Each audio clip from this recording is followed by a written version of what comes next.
I don't know who I think I am trying to start a new TikTok trend with only like 1,200 followers, but we're going to do it. We're going to start a new TikTok trend, okay?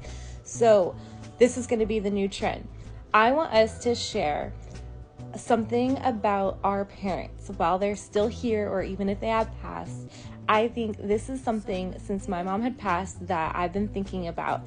And I know that being from a young child to even growing up and past my 20s and in my 30s, that I knew eventually at some point my parents wouldn't be with me anymore, but it's like we kind of take advantage of that fact. We think that they're always going to be with us. They're always here. We're always going to have more time to tell them these things or to share what we think or how we feel about them.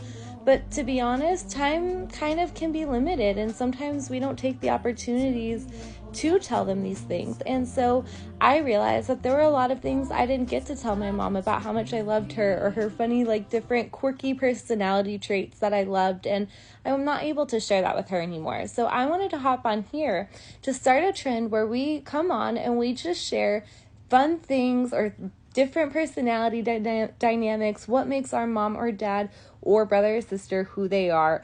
And then I also encourage you to start to tell these things to them, because I think it will create more of an openness, more of a bond, and just a stronger connection. And this is something I don't really believe in regrets too much, but this is one that I do kind of have. If I wish I told my mom something more about how much I loved her and how much I loved her different personality traits. So I'm going to go first, and this is going to be a series that I'm going to hop on here and do every week. And I hope that this grows, because I think this will bring in a lot of love and just a lot of openness. Okay. So something about my mom is it was so sweet, so caring, so considerate. She was the one who had a purse with everything in it, a book, cookies, snacks, water, hand sanitizer, Advil just in case, supplies. She had everything. She knew everyone's birthdays and would get them their favorite snacks or gift cards and a card. She was always ready, and she was so kind and would always stay late or do things extra.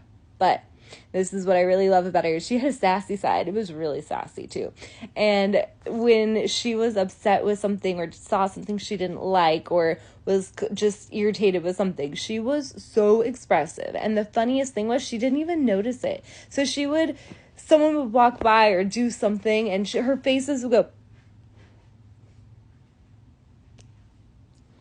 And the thing is, she didn't even notice, and I loved it because it was just her. And she also could be very snappy sometimes. Like, she would love to cuss and say the word fuck, and, like, no one would believe that because they're like, no, she wouldn't. But she just had another side to her that was so quirky and so funny and silly, and I loved